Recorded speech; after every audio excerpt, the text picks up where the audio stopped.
Hi, Abraham. Thank you very much. I first learned of Abraham about 2 years ago, and this is my second seminar, and I've become quite a fan. And I've been going to see a woman in Atlanta whom I would call a psychic. And my question concerns people, even though one of the Abraham teachings is that no one can create in your reality, that these people have the ability, at least with me, to just kind of meditate, and it's kind of transformative. And I feel that I have to lie down and actually go to sleep. And it has brought me great clarity, because life was just working fabulously well and making all kinds of progress. And then I went to a seminar in Atlanta by this nameless kind of spirit guide channeler from afar, and I personally had a very difficult experience. I had just felt sick and was exhausted for a week, and I went back to my Atlanta person who had gone with me, and she said that this other person had attached entities to me, and she removed these entities. And then later I began to feel bad again, and she removed some more of them. And so my question is, what is your view? Are they truly more advanced when they can heal? Because psychic, it seems to be some people can do that. And are there such things as entities that someone can attach to you? And are there levels, degrees of goodness of people who are so able to transform and in touch with spirit guides and able to heal? Well, it seems that there must be degrees of goodness, because almost everyone will tell you that they are the goodest. So that's my question, and what do you think of my pursuit of going to see these people? And I suspect you'll say I don't need them at all, but so that's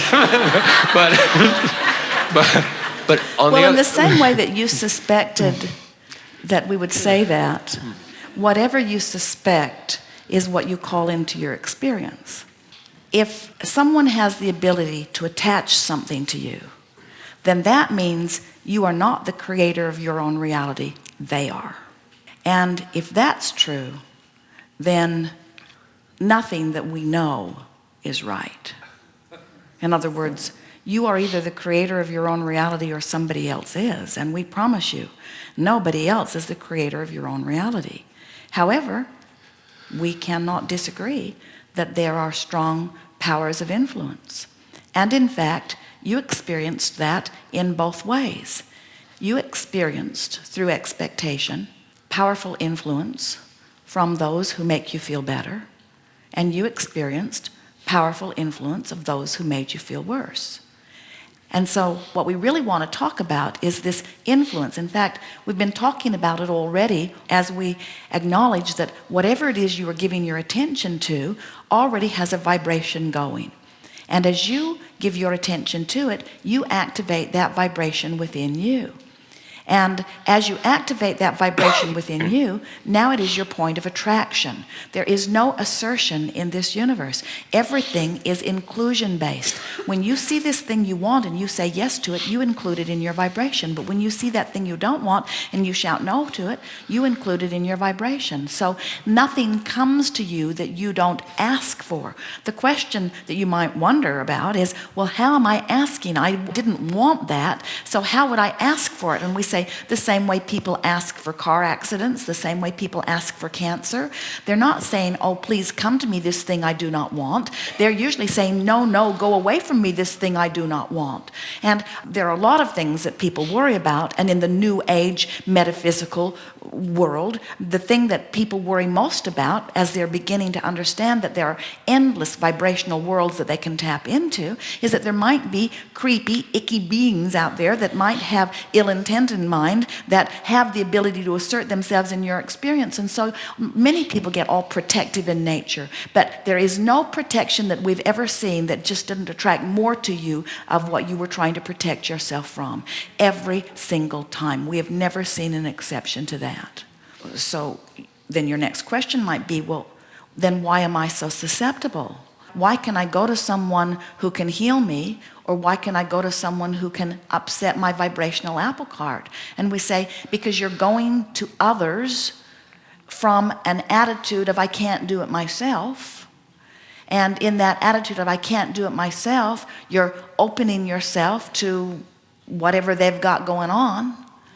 When you go to the expert and he looks with instruments that you don't have into places that you can't see and acknowledges problems in your body that you don't know about and then suggests a remedy, almost everybody you know says, okay, whatever it takes, go ahead and extract from me these things that you see that I don't want. And there's no difference in that and somebody telling you that you've got entities attached to you, that they will use their secret powers to extract from you, you see.